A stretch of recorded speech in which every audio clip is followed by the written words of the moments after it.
7 अक्टूबर 2023 को गाजा से इजराइल पर जो चौतरफा हमला हुआ था, उसमें हमास की अल नुख्बा फोर्स का सबसे बड़ा हाथ था।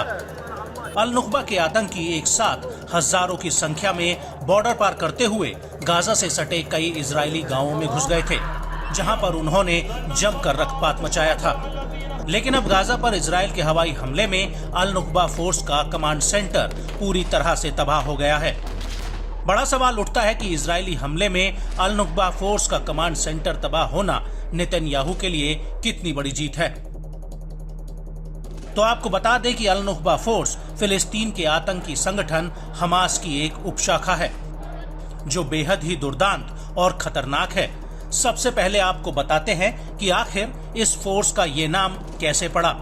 दरअसल अल नुख्बा का अर्थ अरबी में कुलीन होता है, यानी सबसे श्रेष्ठ, और यहीं से अल नुख्बा शब्द लिया गया है। और हमास की सैन्य शाखा इस अल दीन अल कासम ब्रिगेड के रैंक के भीतर ये एक प्रमुख लड़ाकू यूनिट है।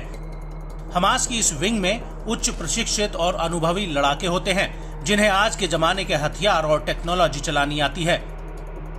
और अल नुख्बा का हमला करने का तरीका भी बेहद ही खतरनाक होता है।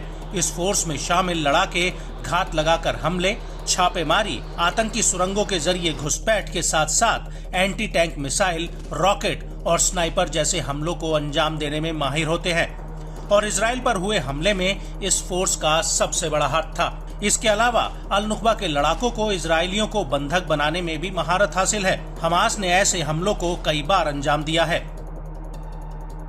इस सब के बीच बड़ी बात यह है कि अल नुख्बा के लड़ाकों को काफी कड़ी ट्रेनिंग दी जाती है, जिसमें इन्हें हथियार, विस्फोटक संभालना, स्कूबा डाइविंग और हाथ से हाथ का मुकाबला करना सिखाया जाता है।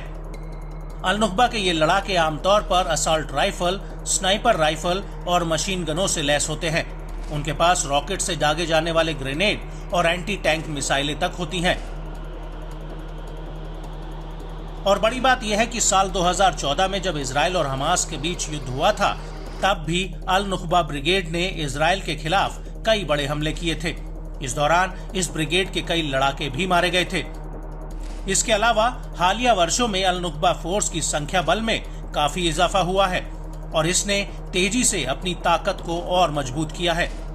और यही वजह है कि अल नुख्बा हमास की आर्म फोर्स का सबसे अहम हिस्सा बन गई है।